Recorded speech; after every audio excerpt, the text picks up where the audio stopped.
Coming up on this week's show, the Console Wars documentary is here. More clues that Microsoft is buying Sega. And we talk Team 17 to Hollywood with Cris Blyth.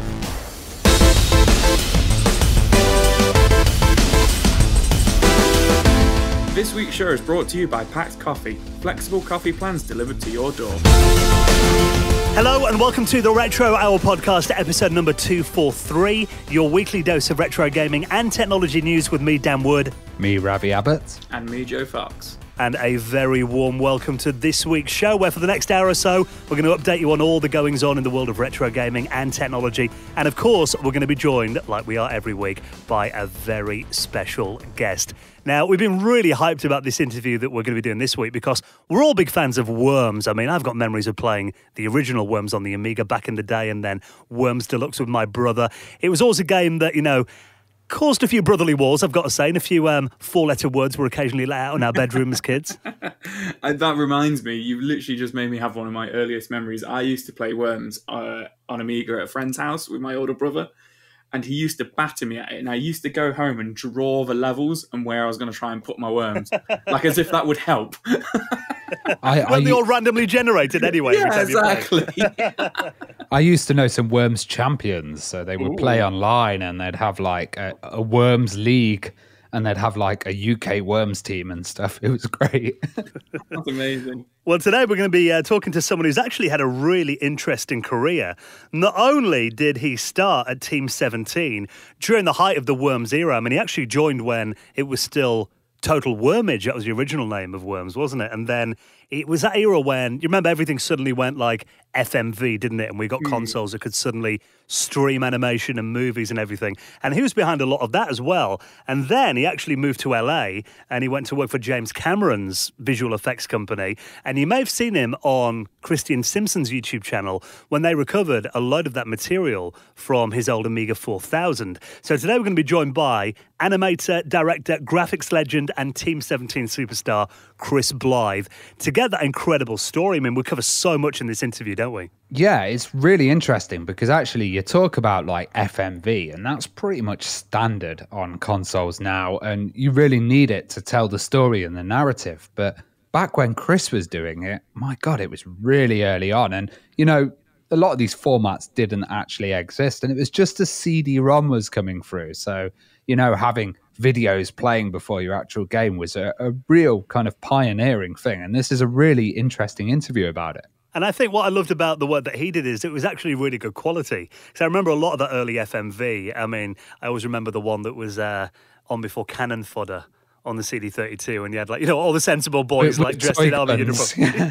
Yeah, a lot of it was very naff and just the office staff doing it. But actually, the standard for early FMV that Cris did at Team 17 was really high. And I think it's just great that we're talking about Team 17 again. I mean, we did an episode, I was looking back, with Martin Brown, and that was episode number 52 back in January 2017. So I think it's long overdue that we revisit a bit of Team 17 and Worms. So really looking forward to this one. Cris Blyth will be our guest on the show in around 15 minutes from now.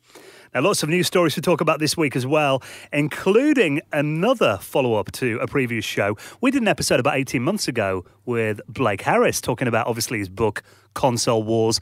And we all know that it's been kind of in talks. And this story's changed quite a bit over the years. Originally it was going to be a movie, then it was going to be a mini-series, but now a documentary for Console Wars has landed on CBS in America.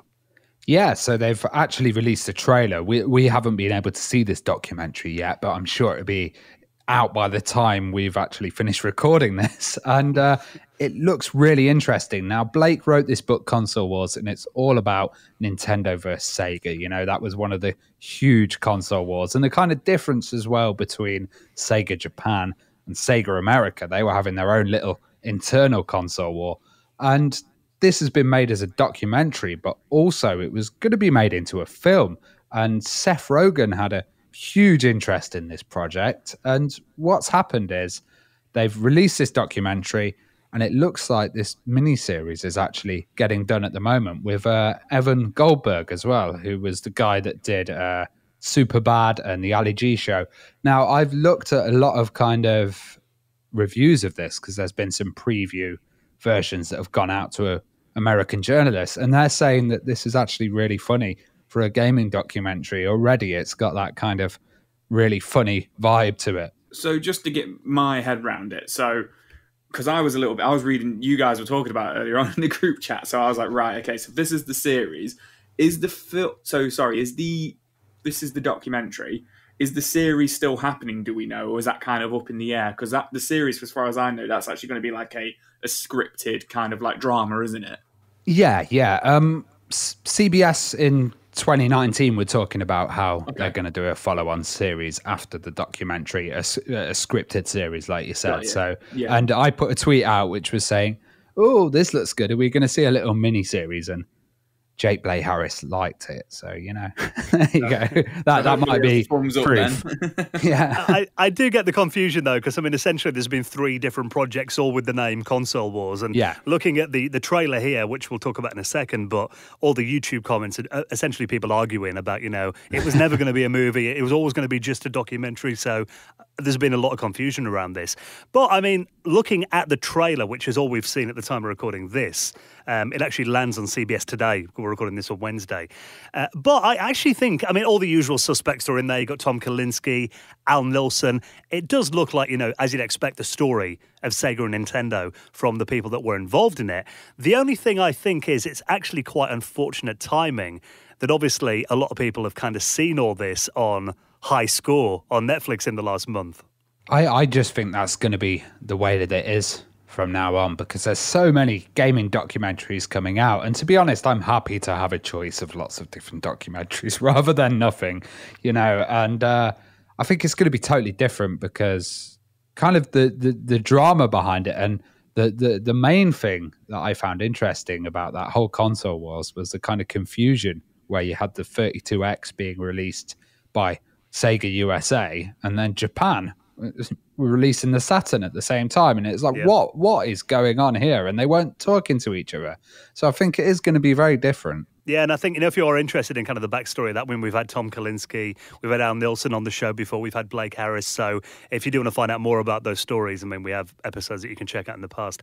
I mean, like you said, Ravi, there's never too much of this content out there. I mean, I'll lap it all up. I'll be watching it, absolutely. So if you want to check out the trailer, I'll put that as a link in our show notes at theretrohour.com. Now, here's an interesting little development from Nintendo. The Game & Watch is making a comeback.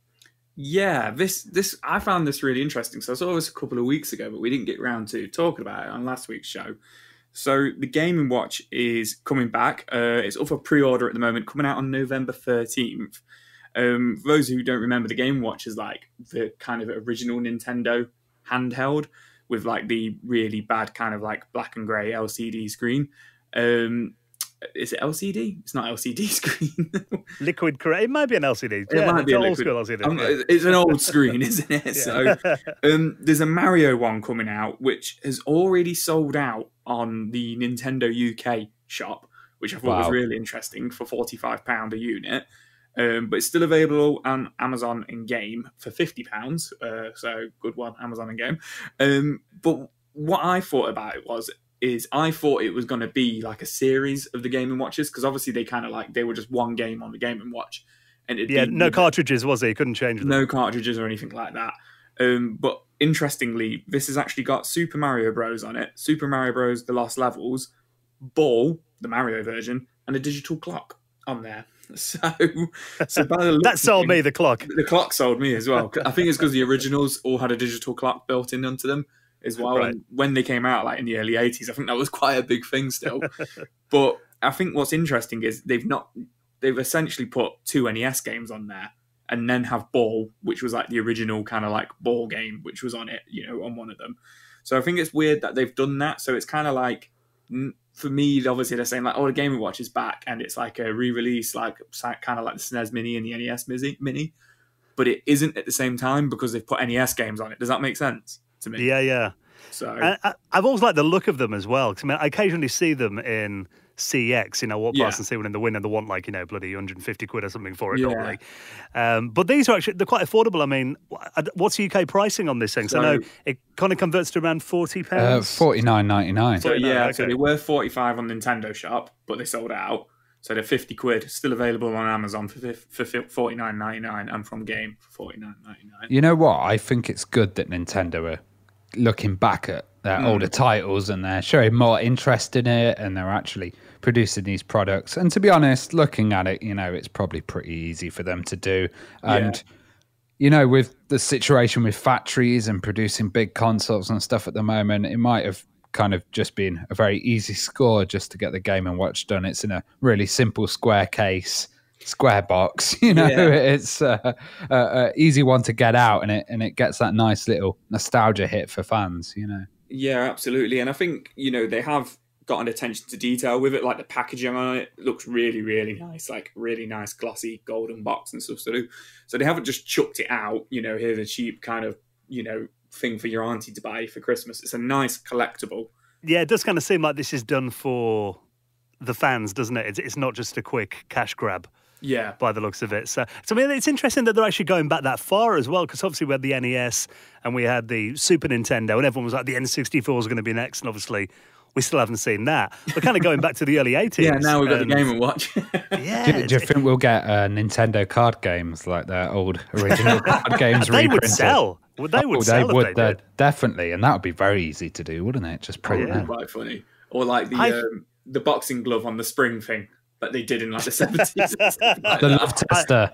Yeah, the love tester and stuff. We're all just crying out for the N64. We just get all the old toys. I think would be a massive seller if they did it. Imagine like an updated, nicely packaged version of the original Game Boy with Tetris and everything. I think that would sell. Yeah, that would be a good one. You just need a love and COVID tester combined.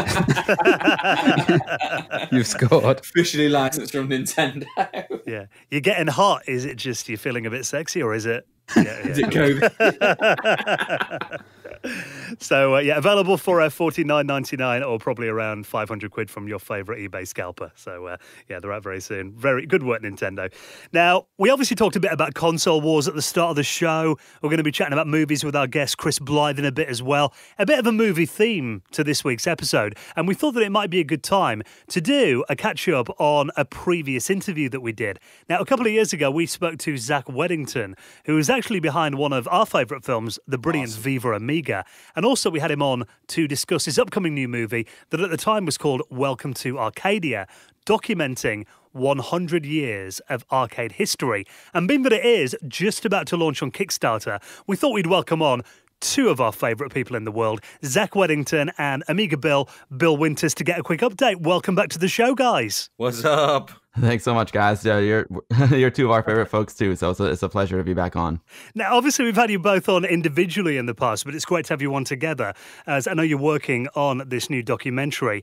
And Zach, when we did that episode, which I think was back in 2018, quite a while ago now, it was called Welcome to Arcadia then. You've renamed it. It's now called Arcade Dreams. So for those that might have missed that episode, give us a little bit of an update about where you're at right now and what kind of the premise is behind the documentary. Sure. Yeah, it's a multi-part documentary series, and we're examining the evolution of arcades and games throughout the whole 20th century, up until today. I originally got the idea I was going to do a documentary about the history of Sega, and was just looking around online and came across these videos of these fascinating Sega games from, the 1960s and 70s. That are fully like electromechanical. They're not video at all.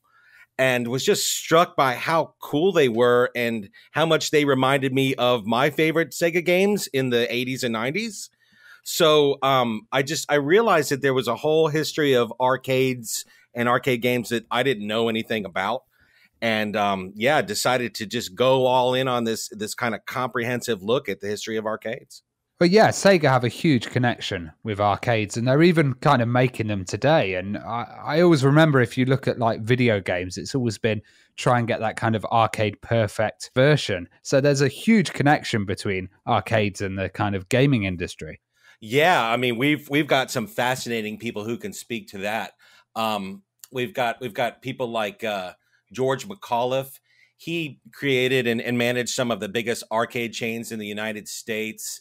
And we've got some people that, don't typically get interviewed for this kind of thing, that are more kind of behind the scenes people, as well as some pretty interesting names. Like we got this guy, Ed Freeze, he invented the Xbox. and he was just, he got his start with video games, in the early 80s, making his own, PC games and stuff. He's just an arcade fanatic.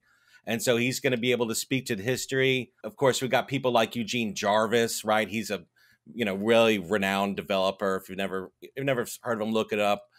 Games like Defender, Robotron, Cruis'n USA, Smash TV, one of my favorites. Just a whole list of people. If you go to arcadedocumentary.com, just check out our website and see, who we're featuring. You can take a look at the team. There's a trailer there. And of course, we're live on Kickstarter, and you'll find the link to that. Well, Bill, obviously people are going to know you from your incredible YouTube channel, The Guru Meditation, and your really popular Twitch streams that you do as well. And I know that you met Zach when he was working on Viva Amiga and helped him out with that. And professionally, you're an Emmy award-winning director of photography, a cinematographer as well. Is that how you ended up getting involved in Arcade Dreams as well? Exactly. That was, a long time ago. I love documentaries. It's one of my favorite genres to work in.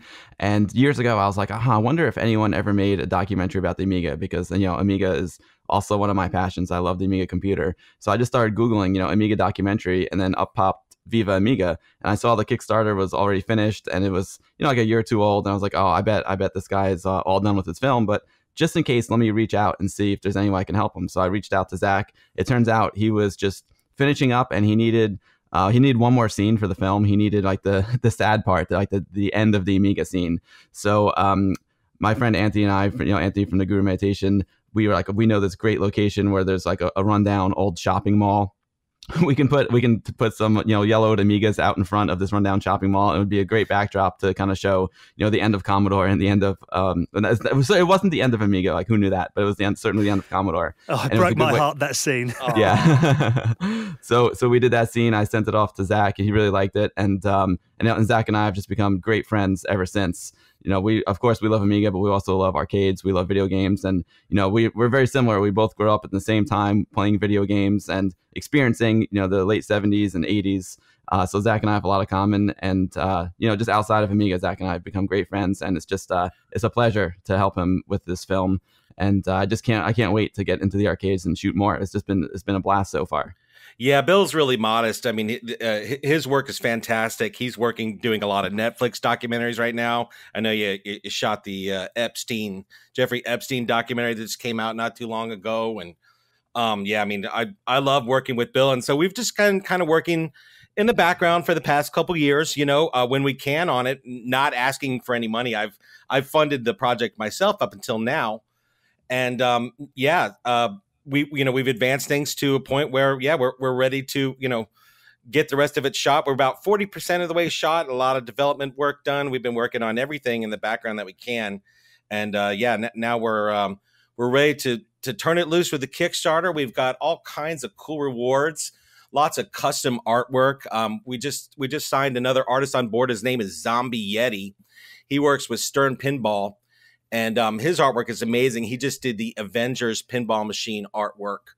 So we're going to have custom artwork from him, as well as, all the normal stuff, T-shirts, stickers and pins and all that kind of swag, And some of the stuff will be signed, actually, by people in the film. So we're super excited for people to take a look at that cool stuff. And then, of course, get the rest of the film done. We're going to be working on it nonstop all through, the rest of the year and next year. And I love just how comprehensive the history is that you're going to be covering in the documentary. 100 years of arcade history. And last time we spoke, Zach, you were telling me about these mechanical arcade machines that are going to feature in the movie. And I had no idea that arcades had even been around that long. I mean, for you, Bill, what's been like some of the most interesting things that you've been shooting? It's just been amazing. Like the thing I love most about working on documentaries is the things that I learn.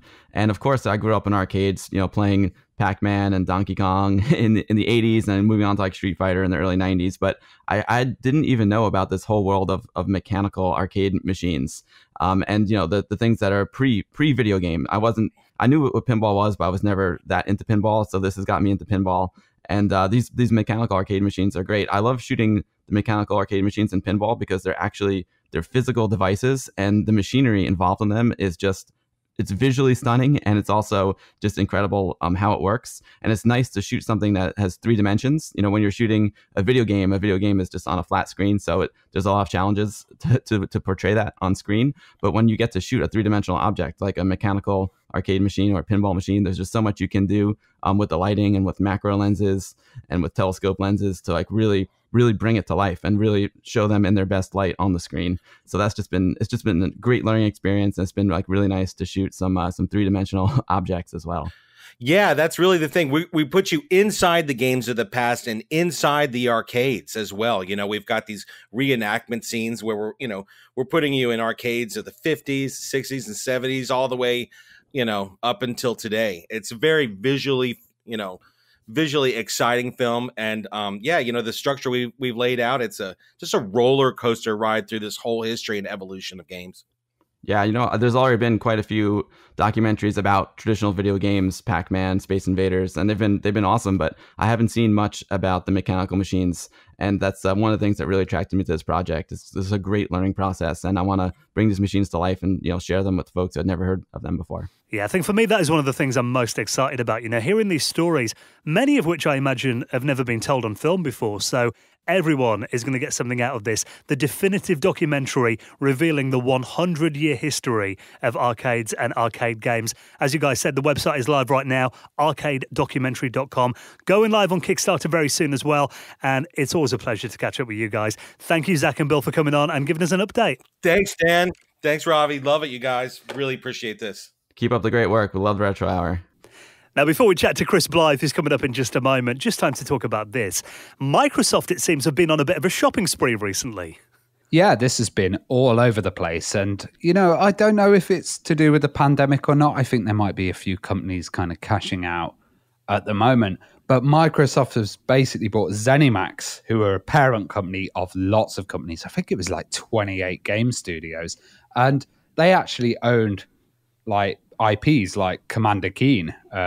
id Software's in there as well. So you've got like Doom, you've got all of the original titles, Wolfenstein, and Quake. it's Quake, yeah. And it's really interesting because John Carmack, the coder of Doom, actually just tweeted, great, I think Microsoft has been a good parent company for gaming IPs and they don't have a grudge against me. So I might be able to re-engage with some of my old titles. So that itself is interesting news because, we'd love to see some old titles come back. But also, people have been losing it over Sega as well. There's been a few rumors going around that Microsoft might be buying those guys up. What do you think?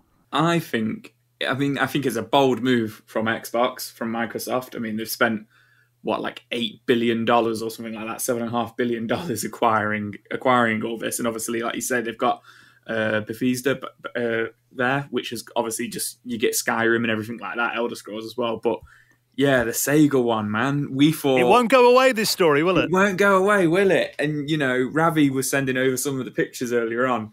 They announced the clean, simple, still iconic Sonic Blue controller, and people are like underlining the letters like it spells Sonic. And all this kind of stuff. But also the colour of it, someone's opened it up in Photoshop and used the colour picking tool. And actually the colour code is the exact same colour as Sega Blue. Yeah, so and the rumour is they've either bought Sega or I've read Konami as well. So we'll see. But didn't Microsoft tweet or something that they wanted to get into the Japanese gaming market more recently? Well, obviously, after the bought ZeniMax, I mean, we know that they're kind of on a spending spree at the moment. But yeah, there has been talk that, because the Xbox has never really been a major success in Japan. No. So I think, really at the moment, it does seem like, they're moving in that direction, and buying Sega would actually open the door to that market, you think, for them too. But interestingly, Sega have also been tweeting a few what people think are cryptic clues. For example, Sega of Japan actually tweeted a picture of a lady lying down, face first on a table, with her arms crossed over a box. So some people are saying this is Xbox. That's what the clue means. What I want to know is what that tweet actually says in English, because I've not seen what it actually translates to. Because actually, well, there is a translation on this article here. It says, the only bit I can see is this is a good place on a desk. When's the Tokyo Game Show? Because apparently that's going to be when it's announced. Well, it's this weekend. Is it this weekend? What do you guys think of this then? Because like I think Sega were doing well. They were sitting on their own feet again. They were releasing titles that people wanted. Like, I mean, if they came is along, this an attack on Sony? And are they doing this just so they can have tons of Xbox exclusives and just kind of pull the rug out of under the PlayStation? You know, I personally think. I mean, we all know, obviously, we're the retro hour. We're getting a bit modern here, but the PS4 crushed the Xbox One in terms of sales. And like you say, Xbox is just really struggling with that Japanese market. So I think Ravi's right. I think Microsoft are really worried about the future of Xbox. So they are just going in and just trying to buy all these exclusives. So they can just be like, look, here's a new Sonic game. Here's a new Fallout game. Here's a new Quake game. Here's the new Doom. Doom's been doing really well recently. So Doom 3 of the new series is only going to be on Xbox and stuff like that. I think that's what they're trying to do. And then that obviously makes people, you know, that, okay, you've got your console sellers there, you know, but then also in Japan, if those people want those games, they have to buy Xbox. So I think that is what they're trying to do, but they are spending a lot of money and hopefully it pays off for them. And maybe the Switch as well. Like, you know, Sonic Mania was huge on the Switch. If they were like, okay, Sonic Mania 2 is going to be an Xbox exclusive, that might take a bit out of that market as well. Yeah, that is very true. So I think, you know, obviously they've got a lot of money behind them still, even though, it's still sold really well, but just compared to the Switch and PS4. They've managed to basically pull themselves back with Microsoft Azure, and the company's in a good position to do this. But yeah, I think this is all about the future console wars, actually. Yeah, and I was going to say, that's what it comes back to. It comes back to console wars, but I think they're going all or nothing, I think. Yeah, and I mean, we've got the Tokyo Game Show this weekend. Sega and Microsoft are both there because Sega's actually doing their 60th anniversary celebration there this weekend. So if it does happen, I mean, you know, the timing for a massive announcement like that will be amazing. But some people are saying, you know, Microsoft won't have the money after paying $7.5 billion for ZeniMax. But I'm looking here. Microsoft are currently worth, as of 2020, $301.3 billion. Yeah, they're doing very well. But I must say, guys, I'm feeling a bit dirty talking about all this kind of modern stuff. Back to retro. Yeah, fair enough. That's the thing. I mean, if they do buy Sega, then we could be seeing stuff like, you know, people are saying here, Jet Set Radio, Crazy Taxi, Echo the Dolphin, you know, all these franchises that, for some reason, Sega just seem to sit on them a lot of the time and don't do anything with them. But I think if Microsoft are going to spend all that money, they probably will want a new Crazy Taxi game out on the Xbox, you know, because I know people will lap it up if they do. Or they could just buy it and kill it. Yeah, like, you never know. They could just leave it. They could do what they did to Rare, and it's just like they buy them and then they just put out like here's Sega Replay for Xbox Series X or something. So bearing in mind that they're about to pay about $50 billion for TikTok, so they've got money to throw around. Bloody hell. So we shall see. I mean, by the time the show comes out, we might know. And obviously, if it does happen, we'll be talking about it on next week. They're going to buy Commodore. I'm sure they can afford that. Right then, we're going to be chatting to Cris Blyth in just a moment. Now, before we do, I just want to take a quick second to give a big shout to our amazing sponsor who've supported this week's show, our very good friends at Pack Coffee. And actually, I've got a cup of Pack Coffee here with me. You know, actually, me, I get through so much coffee every day. And there is just something about having a quality cup of coffee. You can't beat freshly roasted coffee. And Packed are actually, they're a specialty brand who don't sacrifice quality for the sake of profit. It's 100% specialty grade, checked over and over and roasted fresh just before you order, ground moments before it's shipped. And also, I mean, we were talking about this last week as well, the direct trade. And that means actually they give a lot more money back to the farmers who grow the coffee beans, and, you know, most of the major coffee companies do. So these farmers actually, very rare to make a profit, but with this kind of deal that Pack Coffee have got to do. And there's over 15 different roasting coffees that you can pick from at any time, and it's really flexible as well. What I like about this is, you know, for me, who I get through at least 8 cups of coffee every single day. Whereas you, Ravi, you probably have like, what, 1 a week or something? One a year. I'm a tea man. Exactly, yeah. So give me a chai latte and I'm happy there. Depending on, how much coffee you get through, it means you can be flexible with your plan. Whereas most subscriptions, you'll get it on like the first of every month or like every Friday or something. With this, you get coffee whenever you want, and you can pause, cancel, or change your plan at any time at all. And it's free and fast. You can actually order before 1 p.m. Monday to Friday, and your order will be with you the very next day. And it's letterbox friendly. I mean, I've been getting deliveries recently. I don't have to be home. They just put it through the letterbox and it's there when I get back. So I want you to try packed coffee for yourself. And obviously, we get these amazing offers for you to help out the podcast and try these amazing products, because we only allow sponsors that we really believe in and really like. So if you want to try packed coffee, I've got a discount code that I've got for you. Please do claim this and get your first bag for just £1.95. So all you got to do is head to their website, packedcoffee.com. That's PACT coffee.com. Create your flexible coffee plan and then enter the code RETRO at checkout, and you will get specialty coffee delivered direct through your letterbox. So don't hang about. We get so many people going, I missed out on the offer. Do it right now. Head to packcoffee.com, check out with Retro, and create your coffee plan thanks to our very good friends at Pack Coffee. Now, at the moment, we've been going through some technical joys over the last couple of weeks. I saw Ravi about 3 or 4 times last week. I was back there on the weekend setting his kit up. Joe, you're going to be desk building tonight. I know you've been busy over the last week. We're going to get you on your microphone and set up and everything. You're sounding lovely this week, actually, Ravi, on your new kit. Is it comfortable? Oh, yeah, it's really nice. It took a while for us to get it all set up, but, slowly, guys, you're going to start hearing the microphones all changing and the kind of whole podcast and improving. And the reason why is because people have been donating on Patreon, and it is absolutely awesome. If you support us on Patreon, you can also get an advertising-free show as well. And it's really reasonable. There's different tiers on there as well. And all of the money goes back into the show. So we're just going to keep improving the quality, hopefully get some video stuff later. Yeah. Absolutely. And it's all thanks to you guys. I mean, it's essentially you're ensuring the quality of this show and keeping it going as well. It means that we can keep doing it, pays for all our costs and helps us upgrade our equipment and everything. Because, I mean, at the start of the year, we're on about getting our own studio, but I don't think that's going to happen anytime soon. So the fact that we can do the show from home in comfort and Joe doesn't have to lie down on his kid's bedroom floor and whisper not to wake the baby up. On a bouncy castle. So thank you so much for all your donations into our Patreon. And, of course, we've got Patrons Hangout coming up this weekend as well. Sunday evening, 8 p.m. UK time.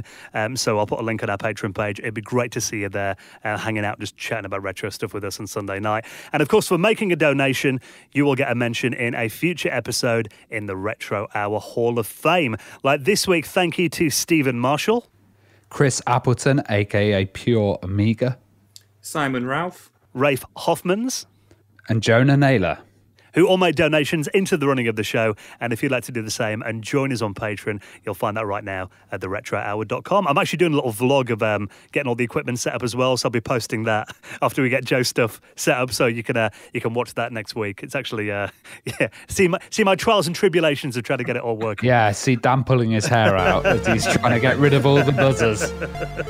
Right then, let's talk about Team 17, get the history of Worms, FMV, talking about Hollywood movies as well with legendary graphics producer, director. He's done so much stuff. Our special guest is Cris Blyth, and he's next on the Retro Hour podcast.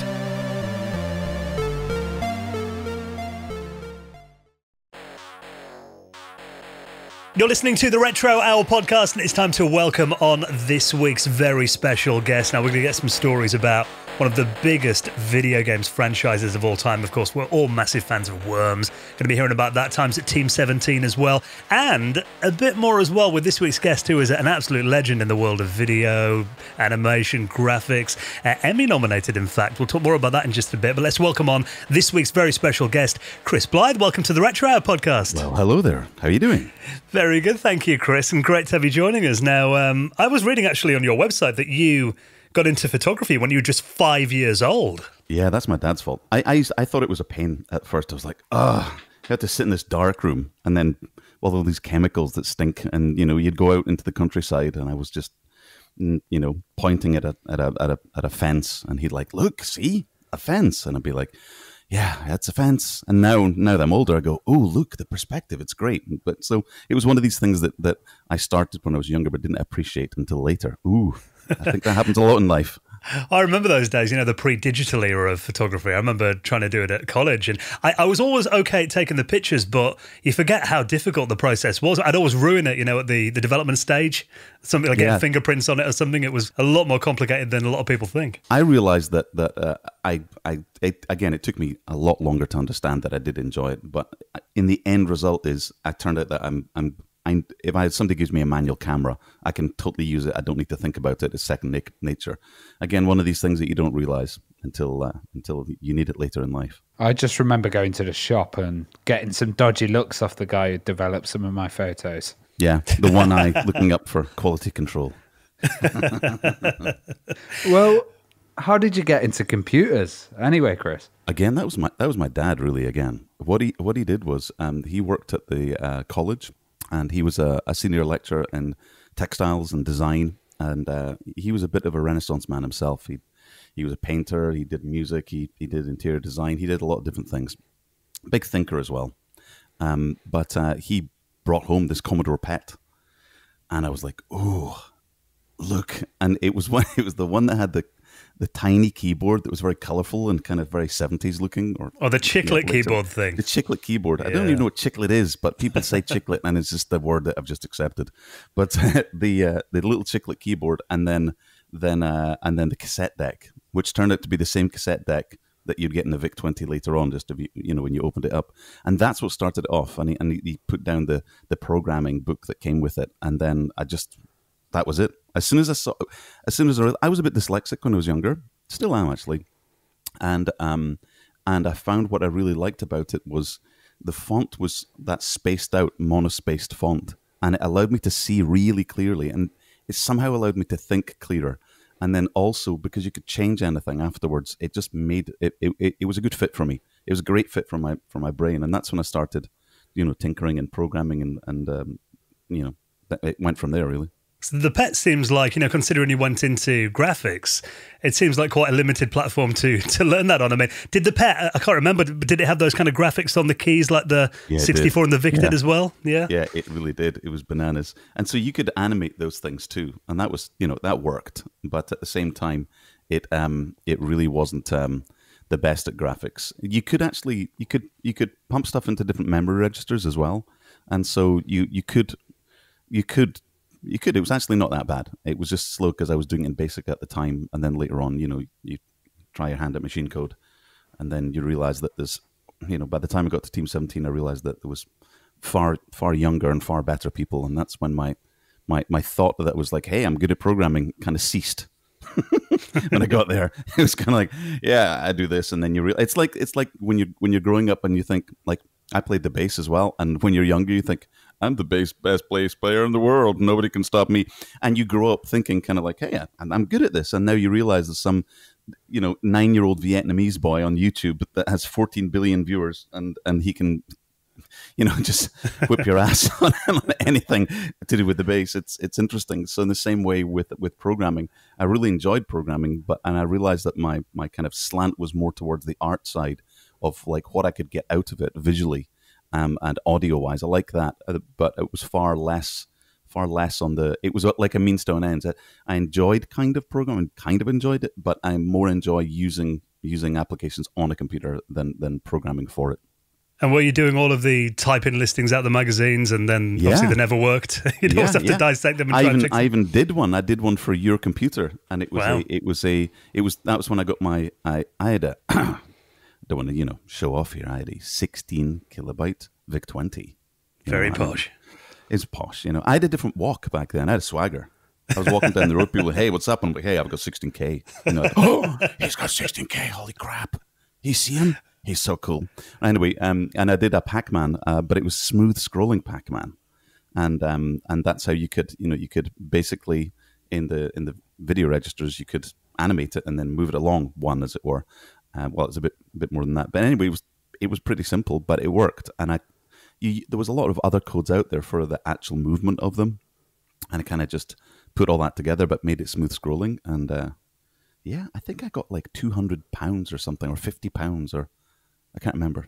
I was going to say that 16K RAM pack. I mean, wasn't that like the same price as a machine or something? I remember it being really expensive. It was bananas. That we ate bread for years, or something. I don't know. We had to sell limbs. It was bananas. And then I got the super expansion pack, the graphics pack. That was that you could do things like again. I don't want to get too technical for everyone. These things called circles. They're kind of round, and then squares. We do squares. Does anyone know what squares are? Stop me if I get too technical here. Well, I know exactly what you mean about the kind of spacing and letters and stuff, because I'm dyslexic as well. And using those older machines, you'd kind of get a feeling with a certain machine, right, I can use this. Yeah. The Amiga was a really kind of creative machine and had really good possibilities with graphics. What was it like when you first saw that, and kind of were you like, this is the machine for me to create on? I think it was a clear... I like the design, first of all, when I saw that when the A500, a friend of mine had the A1000, and it was an everything machine, because it did audio in a great way, it did video in a great way. There was the Atari ST and all that, but for some reason... And I liked the ST, I thought it was great, but it felt like the Amiga just trounced it. So when the opportunity to get an Atari ST or an Amiga came along, I totally just went for the Amiga. It seemed to be it did, because, again, I think I'm kind of like my dad, a bit of a Renaissance man. I like to do lots of different things. The Amiga allowed you to do all of those. If you wanted to do music, you could do music. If you wanted to do, video or anything graphics-based, you could do that. And there was just so... And then, of course, there was just tons of games, too. So, yeah, it was just an obvious choice. And as soon as I got it, I got an A500 was my first machine. And then I really quickly swapped it out as soon as the A500... Was it the A500 Plus came out? I swapped that one out. And that was it. And then as soon as... That then turned into... As soon as the 3D rendering came out, there was Turbo Silver and Imagine and Real 3D and all those. I was basically exercising and doing I had some weights in my room for when it was rendering. So it was kind of like this, okay, it's rendering, and then I go and do exercising and then come back, kind of like keep myself from the sitting down thing that was happening of trying to keep a balance and not be, trying to find some kind of balance between sitting in front of a computer for hours but still being healthy. Were you like reading a load of manuals then and stuff? Because those programs seem pretty complex. I used to play with D-Paint, but the level of complexity in those kind of 3D rendering programs was insane. It was crazy, and I think what you found is that anything that you're getting as feedback felt amazing. So even though it was doing like a cube or something, and it was, you could see it rotating, and you could see through it as a wireframe. That was amazing. And so you got used to looking at it like that. So for years later, when we were animating and our computers could only do wireframe, your brain got used to seeing that kind of visual representation. Whereas a lot of the younger guys that were coming in were like, how can you look at that? You have to, it's supposed to be smooth shaded. I'm like, yeah, but you're missing things from behind that you can see. And I think you develop an eye and you accept anything that you kind of are getting with those programs. Some of them were really rudimentary, but back then, when you got like anti-aliasing and things like that, you're like, wow, this looks like amazing. So I think I always assumed that there was somebody smarter, and I just had to kind of figure this out. And back then, I think software is different now, because I really think there's some really amazing software that's horrible. I think back then, because everything was really had to be really thought about, I always assumed this isn't a bug, this is me, and I'm going to figure it out. And I think that was I never gave up back then, and I would just keep on plowing through until I figured things out.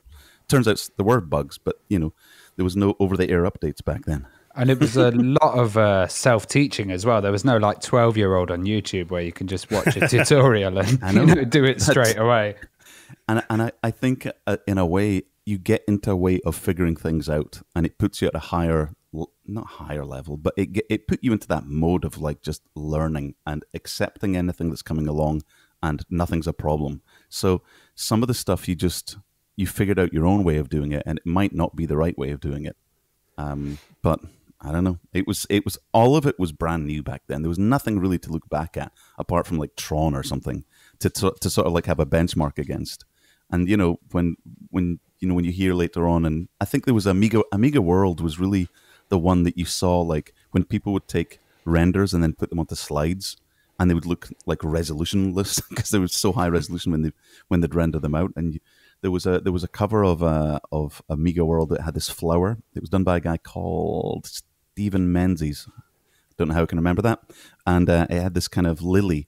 And I remember looking at it and just seeing it. It was a magazine quality. And you saw that, and I'm like, okay, I'm using a different program from him. I'm going to find out what he's using. It was a constant push going forward. And I think I really enjoyed those days of like exploration. Well, most of us here in the UK, obviously back then, went to Dixon's or somewhere to get our Amigas.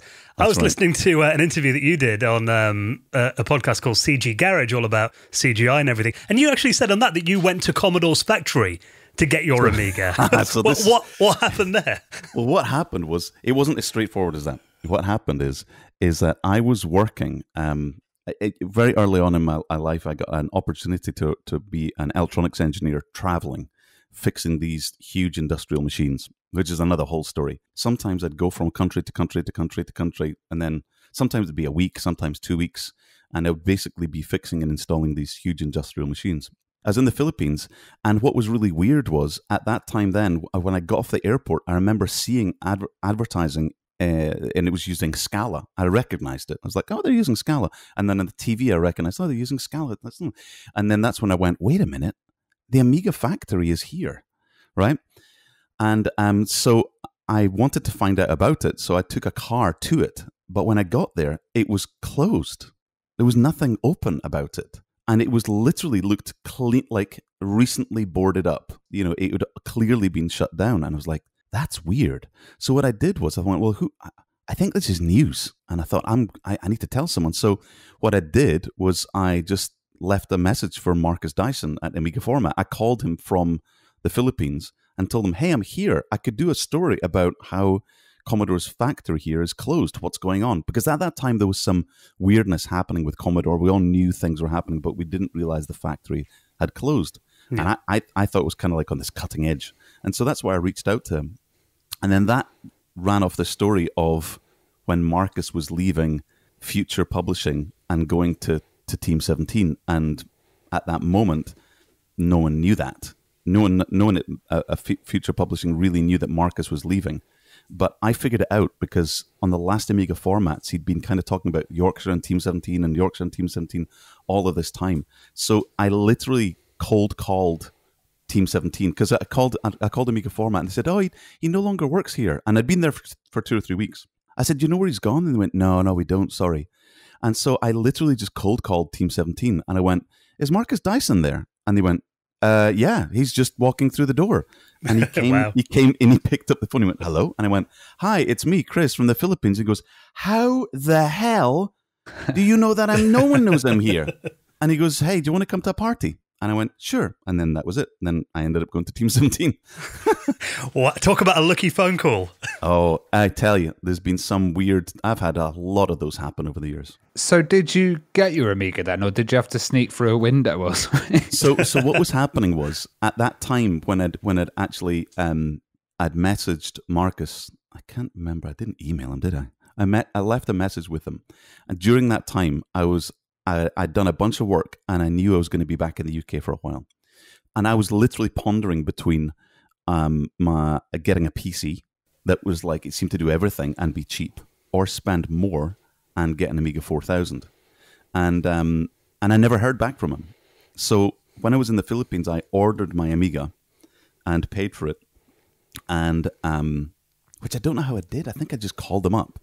What I would do is instead of going and paying for international charges, I'd go to the business sections of hotels and just use their fax machine, and it would always work internationally. Anyway, well, that was my hack, as I did it back then. Anyway, and so I ordered my Amiga, and then by the time I got back to the UK, it had arrived. It actually arrived on the day that I got back. So it was then that I started working, doing a lot better renders and better stuff, and from there, actually. When I got invited down to Team 17, that's when I met a guy called John Allardyce, who's a super talented visual effects guy. And he really did push the boundaries of doing CG back then on the using Lightwave.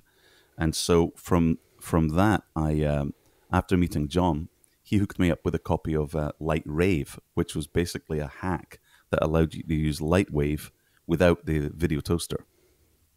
And then so I did a whole bunch of tests and different work and then sent it to them. And then from there, after many, many, many meetings and many visits going down, I'd go down there, they they offered me the job of working on the worms. Before that, I've worked unpaid on Tower Assault. Well, interestingly, like Tower Assault had an FMV intro on the CD32. Yeah. How much were you involved with that? Because I remember that was a mix of CG and live action. And a guy even had like an ICP logo shaved into the side of his head and stuff. What was going on there? Oh man, that was such an incredible fun time. So again, that was I would say that's John Allardyce's baby. He did that. That was at the time when I was kind of hanging around, and so I did some of the voiceover work, and there was a part where they filmed. I can't remember.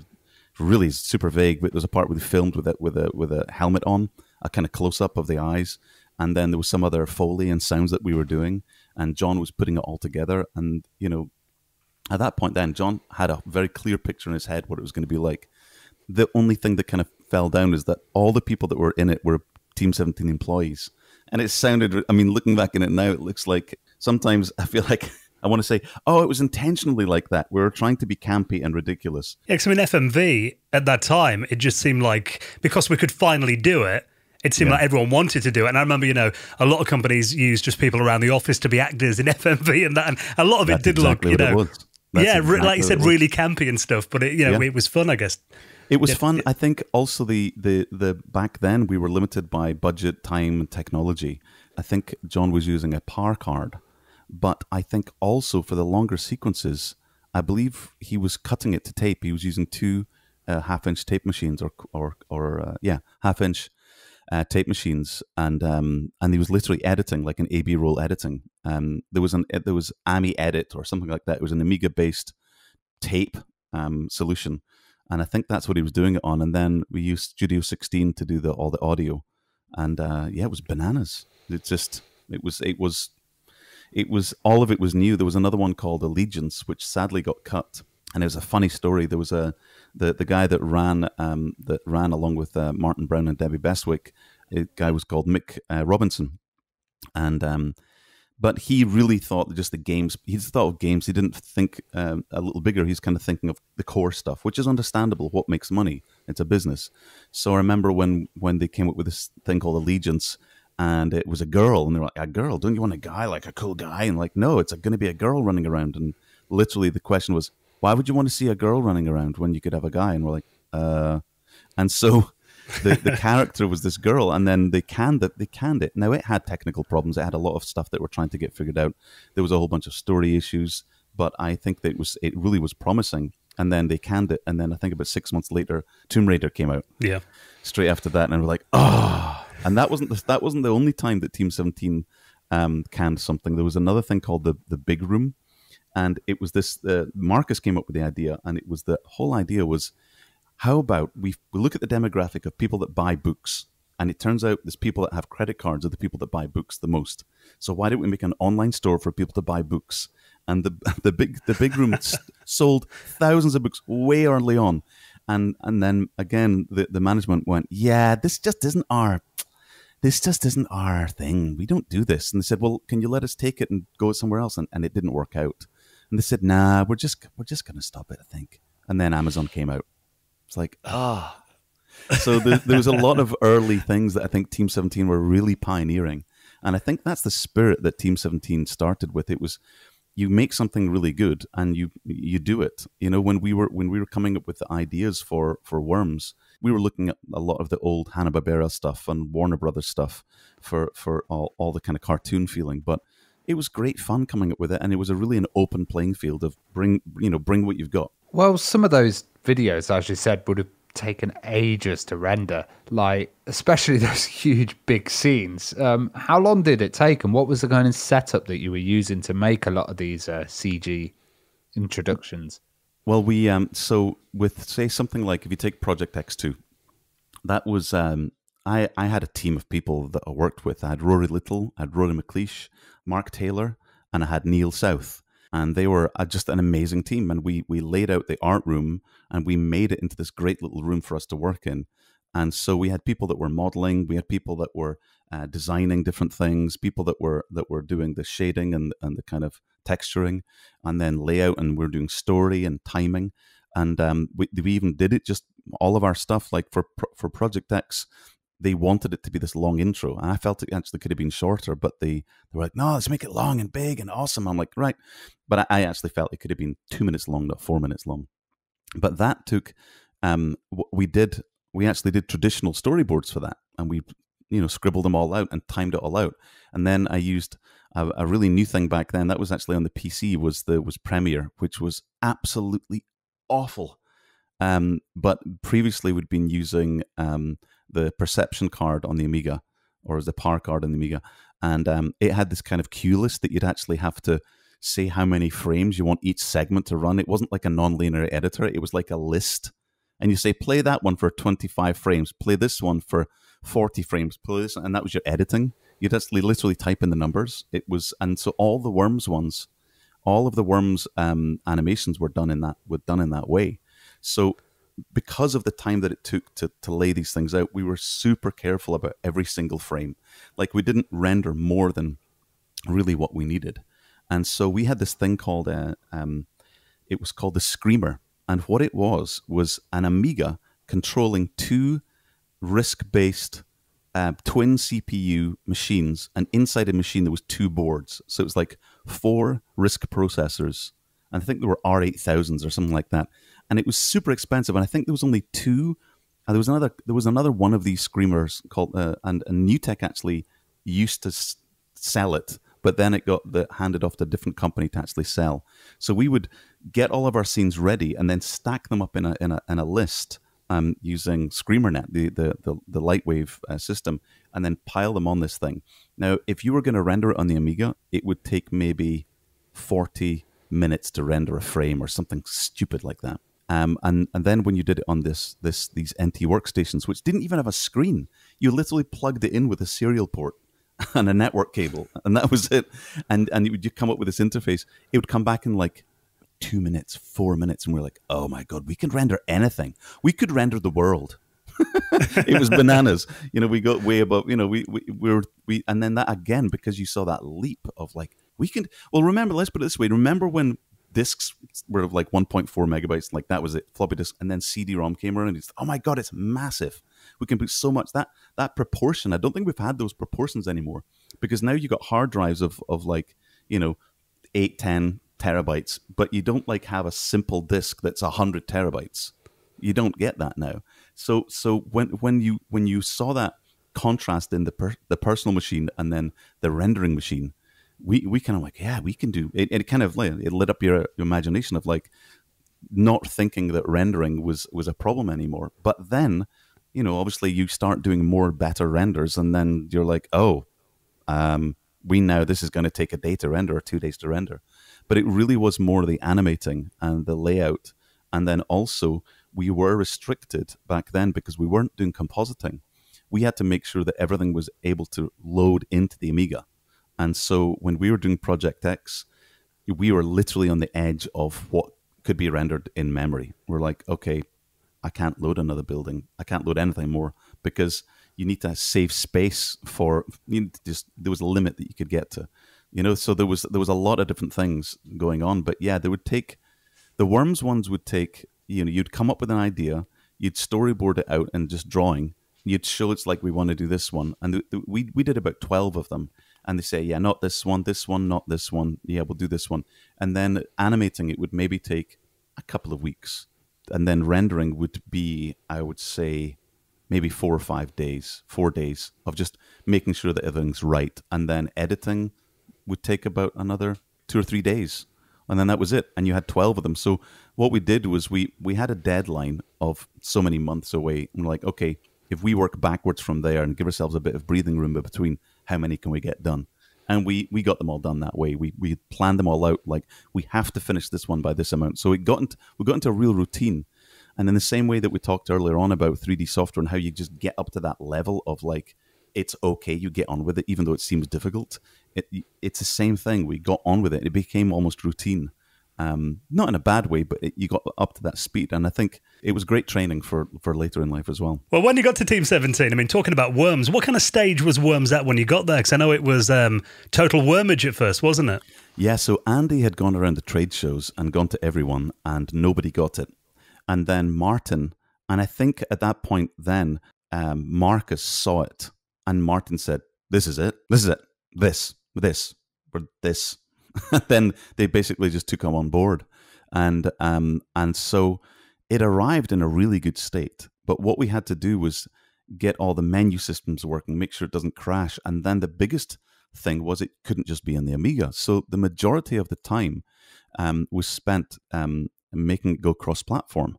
Now nowadays it's easy. You code it once and you port it, and there's obviously lots of tools to do that nowadays. But back then there wasn't. So even the AI had to be redone and made small, and work in the different formats. And then of course the different resolutions. Some of the graphics had to be changed, and then there was some stuff that just literally didn't work. And it even came down to the fact that we were using Motorola processors, and the math was different. So you'd literally get different AI. So it was a lot of time. So it arrived in really good state, and then it was fleshing it out, and then doing the FMVs and making all that, and then of course even then they were doing different multi-language stuff. So they were doing all these different languages. So it's the same as when you look at a movie. You got to remember it's being translated and also regionized into 20 or 30 different regions. Any bit of writing that's on any Marvel movie, when it goes there, it gets changed. And there's visual effects for that too. So it was really, when it arrived, it was in a great state, but then it had to be industrialized. It had to be ready for different markets and many different formats. And that's where the real work that Team 17 put in, and they totally pulled it off, because on launch day it was 15 platforms. It was mental. Were you like writing the storylines for those FMVs? Because you kind of had to make a narrative around pretty much a kind of multiplayer battle game. Well, on Worms 1, Team 17 were wanting to hire me after Tower Assault. Even though, again, I was really tertiarily involved in that. I was just helping out, and it was like really cool fun to be doing something like this. And then, going back and showing to my dad and whatever, like, look at this. And he's like, oh, it's interesting. Some people back then, again, when you're like, I'm going to go work for a games company. And they were like, you mean for kids, right? Like kids. Like, no, it's games. It's going to be massive. Huh. Anyhow, when I got to there for Worms, I was being brought on to help John. So John they had already got a lot of them figured out. I think we did, let's say there was 12. I can't remember how many there were. And I think he had about 6 written down, and kind of, I know what I want to do with them. And then there was other ones that we came up with together. And then there was other ones that he'd had ideas for, but he couldn't finish off. So we did those. And then all of them needed finishing off. I think he'd only got 2 done, like actually done. And then even then we revisited them and kind of tarted them up and did some more. So I was working hand in hand with John, and I were working together. We both had Amigas, and we both had this thing called, what was it called? Twin Express. And to transfer files. Yeah, and so we had it. Then we had it set up so that it would just go every so often. It was amazing. And this is before. And then I remember there was something happened, and then I did something for Martin, and he goes, "Oh, that's nice. Thanks, man. What can I do for you? What can I get you?" And I'm like, "I would like a network card." And they went, "Oh, those are expensive." I'm like, "I want that." And they went, "We will make it happen." And then they gave me this network card. And it was amazing. And I was like, I am now connected to the network. And it was like, wow, that's cool. So for Worms 1, yeah, that was really, John had a lot of them done. But then we really got on well. And we came up with, we started thinking about the same ways of doing things. And we kind of we got to a real quick kind of language visually. And also we knew what each other were doing. It was really good. It was great fun. And then on Worms 2, John had gone into another project, and then on Worms 2, I was kind of on my own, as it were. And so that's when we wanted the graphics to be better, we wanted everything to be better, so that's when we got more people involved. And that's when we got Rory McLeish, who was an incredible model builder, an incredible artist and great guitarist. And then there was also Rory Little, who was an incredible artist as well. He came from traditional painting, and then really, basically, we saw how good he was at the painting. It was like, well, we need to bring that into the digital realm. And he learned Photoshop and Lightwave and modeling, and became just incredible as well. And he was called Rory Little. His real name is Rory Little. And Rory McLeish was huge. He's this big Glaswegian guy. And so he was called Big Rory. And so there was Little Rory and Big Rory. And then there was Mark, and there was Neil and myself. Well, you actually had a cameo in Worms yourself. You did some of the voices in the game. Oh, yeah. Yeah, I did a bunch of the voices. It's followed me around to this day. So I lived in Nairobi for a while, and people came up to me and went, "Did you work on Worms?" I was like, "What?" I was at a party, and literally somebody just walked up to me and said that. And I couldn't believe it. It was this young college kid that turned out he's from Nairobi, but he went to college in the UK, and but he was from Kenya, and he came up to me, and I don't know how somebody knew, and so that was just really good fun, and even they're still using them to this day, and which is good fun. But I did the Soul Man one, I did the Angry Scots one. You've got to give us a couple of lines. We can't let you go without doing this. So the Scottish one was, "I'm going to hammer you." That was one of them. The losers are total... Hang on, let me get it right. The losers are total losers. It's a bit lower now than it was, but they were pitched up. And then the Soul Man was, "I'm a bored out of my head." It was you really just got to fun. pitch them up in your head to about plus 100. That's what they did. Like, I'm not doing them any differently now than I did back then. They just did. It was Bjorn Lind did the music. And it was really funny because back then I remember when Bjorn was doing music, there was some people like, "Yeah, this music just does not work. It's not right. It's not right." And he wasn't. He was bang on. He had the feeling he got it all right for everything on that. And I think, again, it's one of those things you look back on later, and he made a lot of right decisions and really made the brand work, I feel, for Worms. But yeah, so I did the voices for that.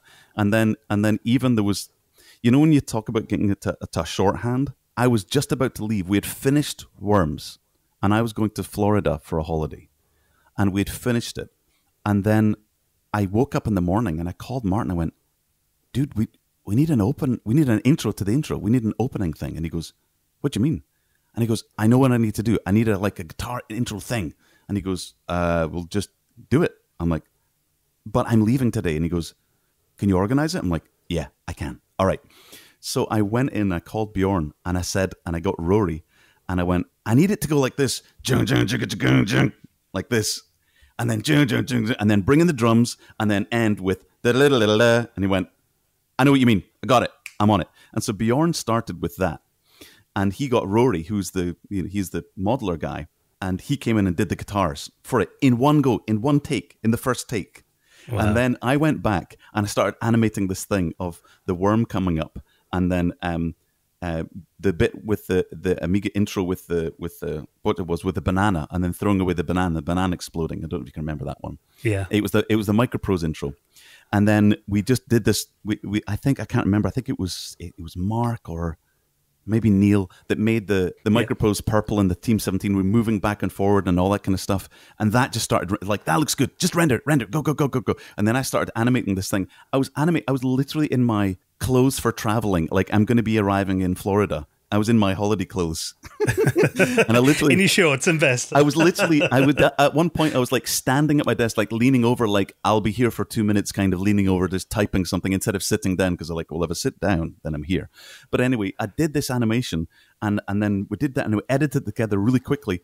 And then I said, "It's going to be fine. It's going to be good. All right, render." And then it got put together. And I think we got it rendered and done before the end of the day, before my flight, as it were. And it was done. We got it done in a day from the idea. And I came up with the idea in the shower.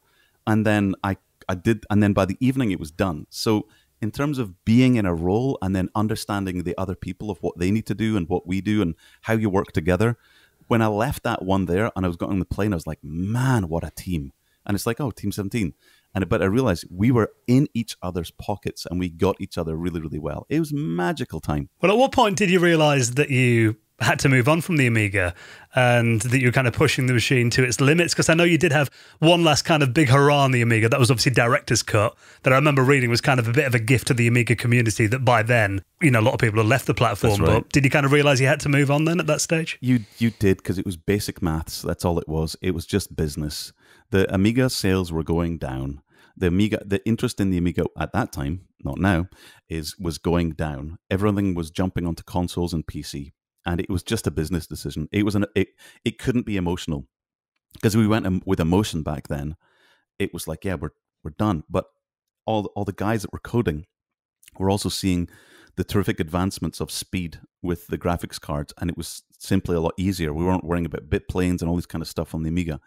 So did it have its down bits? Yeah, of course, because doing everything on the PC there was things that we realized later on that were a real pain in the neck. But it was just, the writing was on the wall, and we had to move with the times. And it was not like we wanted to leave the Amiga community. The Amiga community left the Amiga back then. There was some diehard kind of people on there, but it just didn't make business sense to have 90 odd people working on Amiga games when we're selling, 1/10 of what the PC games were making. And I think the transition to Worms, there was other games that they did that were PC based, but on floppy disk and stuff like that. But then I think the sales of Worms on the PC was again another one of the kind of signs of like, wow, that's really healthy. Yep. And it just moved that way.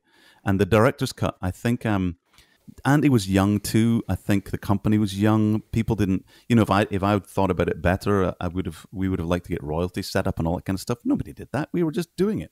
So I think the relationship between Andy, I really don't know what happened there, but I think that they were trying to get even Andy to move on, and so let's move on. He was like, no, I want to do one more. So I think they supported the Director's Cut, but they were doing it with their heart and not really with their wallet, as it were. And so the Director's Cut still is very good, if you ask me, in terms of the way that it works and the way it is interesting, because you feel that they're the same until you play the other ones. And you're like, why is this a bit janky and not okay?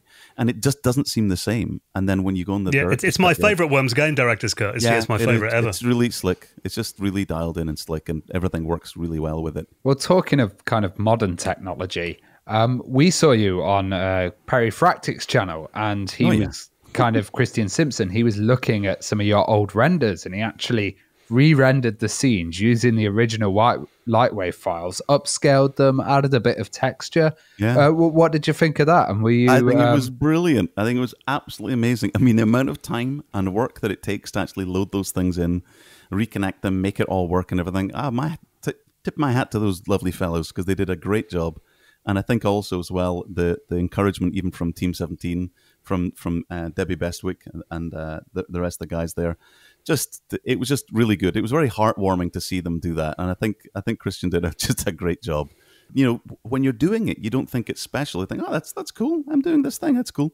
Later on, you realize, oh wow, that was it really is special. So I think if it warms the cockles and it makes people feel kind of nostalgic and go, I remember that, and if it makes people feel good, great. Good job. I think it's done its job, and I think the way that Christian went about it and how he did it, bravo. Good stuff. I love that series of videos that you did with Christian. And you got your original Amiga 4000, and I know there's stuff on there from like the set of Apollo 13 it was pictured on as well. I mean, what was kind of the story with you rediscovering this machine, and how did Christian find you then? What kind of happened there? So what it was so I was in the process of selling my house and moving to Kenya. Now, I'd actually been in Kenya for many years, but we hadn't realized that I was building a TV production studio. And we hadn't realized that we were really going to move there, right? So I was looking at different people. It's like, we need to get, I don't know, I'm not going to bring these Amigas with me. I'm not going to put them in, they've just been in my shed for years, right? And I thought, I want to give them to someone that will actually have a good home for them, or find a good home for them, or do something with them.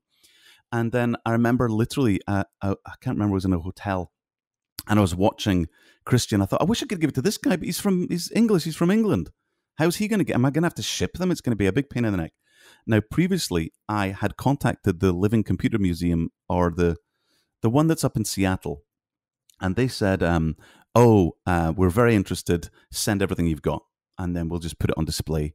And I said, oh, is it going to be like, what it is? And they said, no, basically, when the one that's on display breaks, we'll just use yours. I was like, oh, that's okay. So just as soon as that one's dead, you're just going to throw it away. It didn't feel like the right place for it to go to. So when I saw Christian's thing, I thought, man, I wish I could give it to this guy. This guy would do something. He'd make something of it, right? And then one of his bits was he went into a store and the girl was American. I was like, wait a minute, what? And then I realized, that's a Walmart. What is he doing in there? And then I figured out he's in the States. And I was like, oh my goodness, this is nuts. So I contacted him, and it turns out he's like 40 minutes away from Los Angeles. And so I contacted him and said, dude, do you want all these Amigas? You could do something with this, yeah? And he goes, wait, what?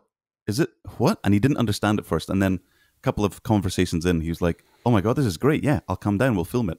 So I basically had my Amiga 4000, which was my main machine at Team 17, which is the one that I bought when I was in the Philippines. I ordered when I was in the Philippines. It's the same machine.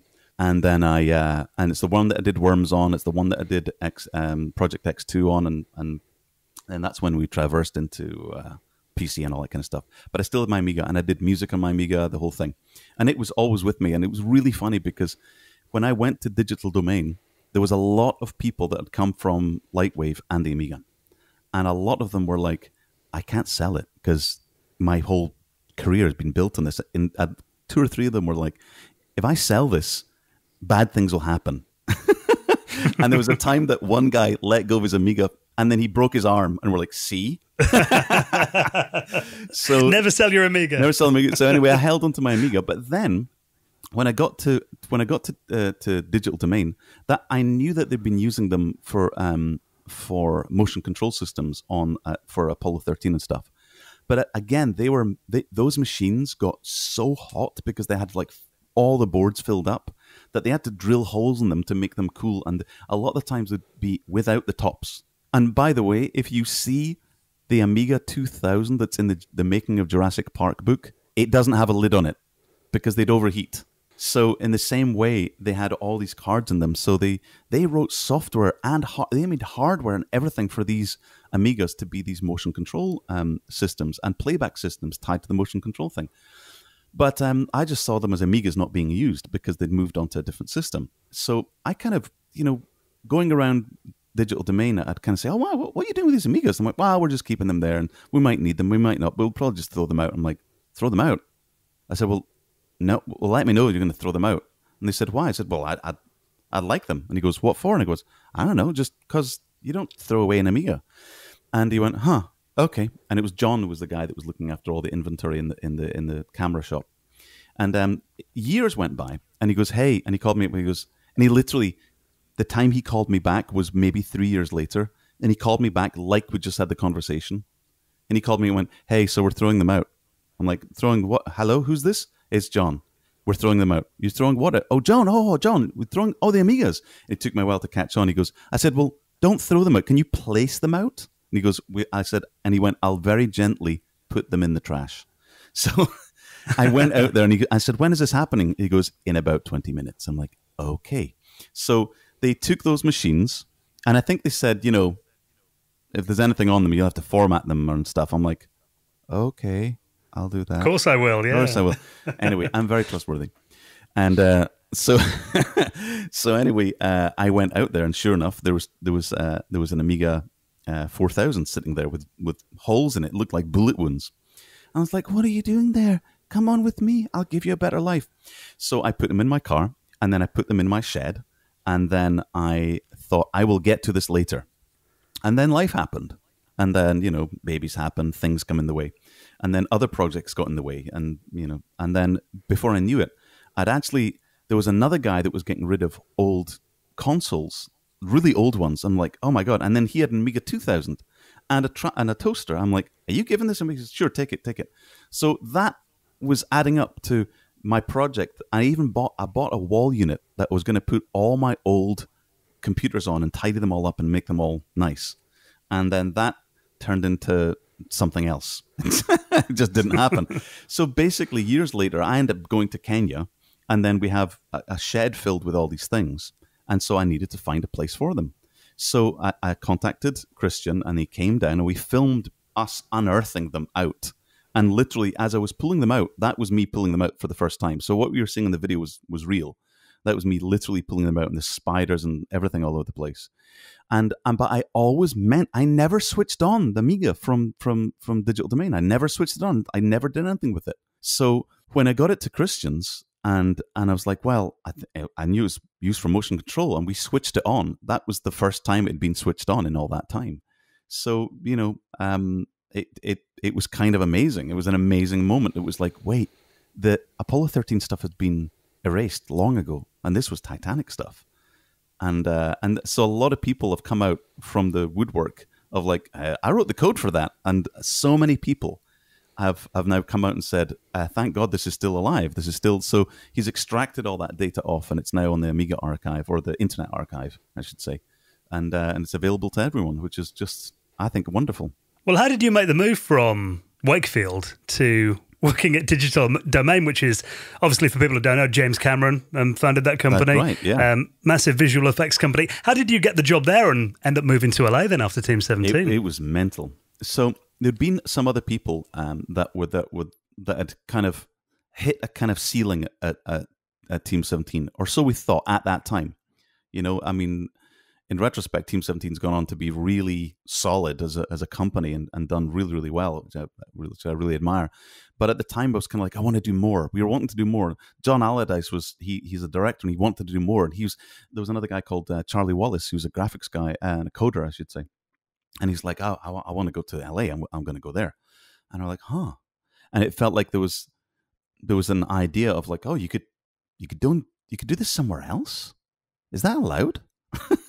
And so it was like being in a room of a house, and then somebody opening up a door and going, there's another room over here. And we're like, oh, I didn't see that door. So John left, and he got a job at Foundation Imaging. Actually, I think he went to Digital Domain first, and then he went to Foundation Imaging, and they did a whole bunch of stuff with Roughneck Chronicles, which is all Amiga-based and all Lightwave-based, I should say. And then Charlie went off, and he went off coding. He went to work for Xbox and a whole bunch of things. And so basically, I thought, well, we always joked about John and I would watch Apollo 13, and we just loved that movie. And it's like, well, who's the company that did that? Digital Domain. I'm like, huh. And then we'd keep on seeing demos coming out of like, wow, look at that. What's that? That's Digital Domain. Huh. And then Titanic came out, and I'm like, that's it. It's Digital Domain. What's that? Let's go there.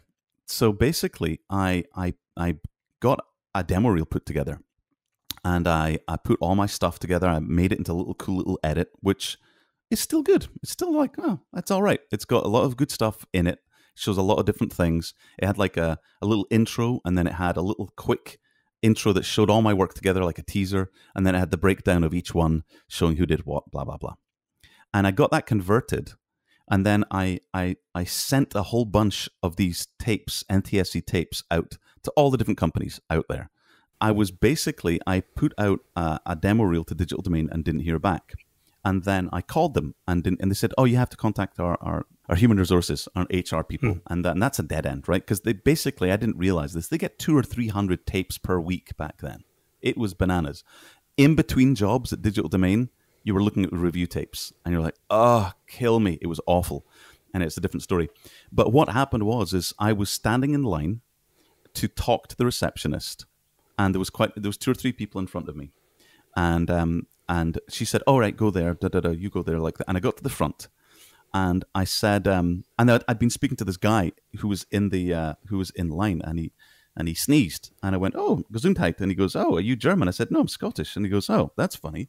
And we just chatted a little bit. And I got to the front, and I said to the receptionist, I called Andrea, and I said, I'm here to see Lawrence Plotkin, the head of HR. And she looked at me and she went, are you now? Do you have an appointment? I went, no, but can you maybe ask? And she went, huh, maybe you should ask him. I'm like, what? And I turned around and he goes, I'm Lawrence Plotkin, the guy that was behind me. No way. Yeah. And he goes, and he looked at me up and down. He went, come on, like this. I went, yes. And then we went into this room, and my video played, and he looked down at the ground. He was writing something.